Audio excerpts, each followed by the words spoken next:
What if Superman turned evil? Not because of kryptonite, not because of mind control, not because of red sun rays, but by choice. A conscious decision. He looks at the world, not with hatred, but with deep disappointment, and realizes, they will never change unless I make them. It doesn't start with him destroying cities or fighting the Justice League. It begins with something small, something human. Loss. Lois Lane is gone.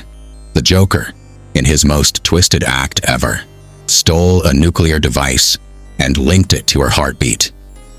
Under the influence of Scarecrow's fear toxin, Superman was tricked into believing he was fighting Doomsday. He wasn't. It was Lois. And not just Lois. Lois pregnant with their child. When her heart stopped, the bomb detonated. Metropolis turned to ash. In seconds, he lost everything. And something inside Clark Kent died with her. The world held its breath, expecting Superman to grieve. Instead, he flew to Arkham Asylum and, without hesitation, murdered the Joker. Not with heat vision, not with his fists. He punched straight through his chest. The message was clear. This Superman was done playing fair. Then came the announcement. No more second chances for villains. No more waiting for innocent people to die. He would bring peace. Absolute, lasting peace. And to do that, he needed control. Global control. The new world began with borders dissolving.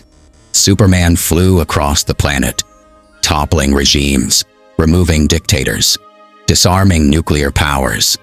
The United Nations dissolved. Superman was the government now. With satellites in orbit, drones in the skies, and cameras in every city, crime disappeared almost overnight. On paper, it looked perfect, until people started disappearing. Journalists, protesters, heroes who questioned him, anyone who didn't agree. Superman called them threats to peace. Batman called them citizens. And so the war began, not over power, but over principles. The Justice League fractured. Wonder Woman stood at Clark's side, believing the ends justified the means. Aquaman withdrew to Atlantis. The Flash hesitated. Green Lantern left Earth. And Batman resisted. He formed the insurgency, a rogue group of heroes and rebels who still believed in freedom. Green Arrow, Black Canary, Huntress, Cyborg. Even Harley Quinn switched sides, calling Superman the new Joker in tights. Superman wore black now, his iconic S symbol blood red. He hovered over cities like a shadow, speaking not in hope, but in warning. Obey, and you will live. And most people did obey, because how do you say no to a god? Still, Batman never stopped. He smuggled survivors, protected rebel towns, released secret footage of Superman's executions. But it wasn't enough. The world was terrified, and Superman knew it. He began weaponizing fear. Not fear of him, but fear of chaos. Without me, you return to war, to death. I've saved billions. And the terrifying part? He wasn't wrong. He stopped wars before they began, saved countless lives, ended hunger, rebuilt disaster zones. But at what cost? Every conversation was monitored. Children were taught to report their parents. Love was conditional, based on loyalty. It was safety, without freedom. And yet, Clark believed he was still the hero. He visited schools, smiled in interviews, told children stories about Krypton. He didn't see himself as a tyrant. He saw himself as a father to Earth, a protector who couldn't afford weakness anymore. But deep down, something was missing. In the Hall of Justice, he kept a locked room. Inside, a single photograph. Lois, laughing, her hand on her belly. And sometimes, just sometimes, he'd sit there and cry, because he still remembered who he used to be. Batman knew he couldn't beat Superman in strength, so he tried something else. Memory. He found a version of Lois from another universe, a living Lois. And when Superman saw her, alive, real, smiling, his entire world cracked. For the first time in years, he hesitated. He didn't speak. He didn't fly. He fell to his knees. But it wasn't over yet. The Resistance saw a crack in the god's armor. Batman moved fast.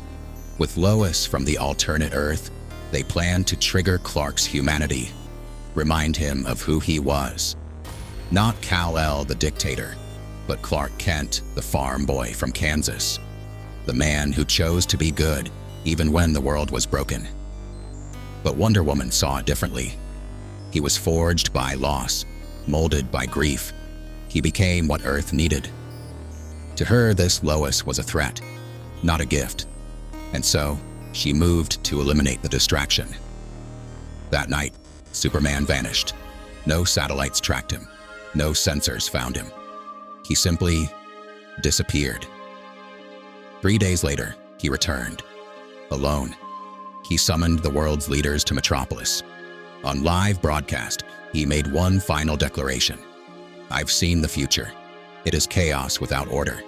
I offer you safety, or I offer you silence. Choose. And the world did choose. Some bowed, some stood, some ran. But the world was no longer a democracy. It was a dictatorship with a smiling face. But there were whispers, even among Superman's own forces, that he hesitated when he saw Lois, that something changed, that the Man of Steel still had a heart of glass. The final act came from within. Damian Wayne, Robin, Batman's son, betrayed his father. He believed in Superman's vision and handed over the last piece of Batman's plan. A kryptonite nanovirus designed not to kill, but to weaken Superman long enough to restrain him. The trap was set. Inside the ruins of Wayne Manor, Batman and Superman faced each other. Two former allies, now enemies, standing in the ashes of a dream. You think I don't feel pain? Superman said. You think I don't cry for every life I've taken? But I can't stop. If I do, it all falls apart. Batman's voice was cold. Then let it fall. They fought, not with fists, but with philosophies. Superman's punches cracked stone. Batman's words cracked the soul. I gave them peace, Clark shouted. You gave them fear, Bruce replied. In the end, it wasn't kryptonite that stopped Superman. It was a voice, small, soft, familiar. Clark. Lois stepped forward. Not the real Lois, but her echo. A hologram programmed with her memories, her voice, her heart, created by Bruce as a final failsafe. Is this what we dreamed of? She asked. Is this the world we fought for? Superman fell. Not in battle, but in spirit. He looked around. Ruins, silence, a world built on fear. And he realized he'd become the thing he hated most, a tyrant. He surrendered. They didn't kill him. Couldn't. Instead, they built a red sun prison, deep beneath the earth, where Superman could no longer fly, no longer see the sky, where he was just a man again. And the world began to heal, but not without scars. People still remembered, still feared, still wondered. Was he right? After all, crime had vanished. Hunger ended. The world worked under Superman's rule. But at what cost? Some say he was a villain.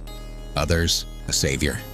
A god who tried to fix the world in the only way he knew how. Control.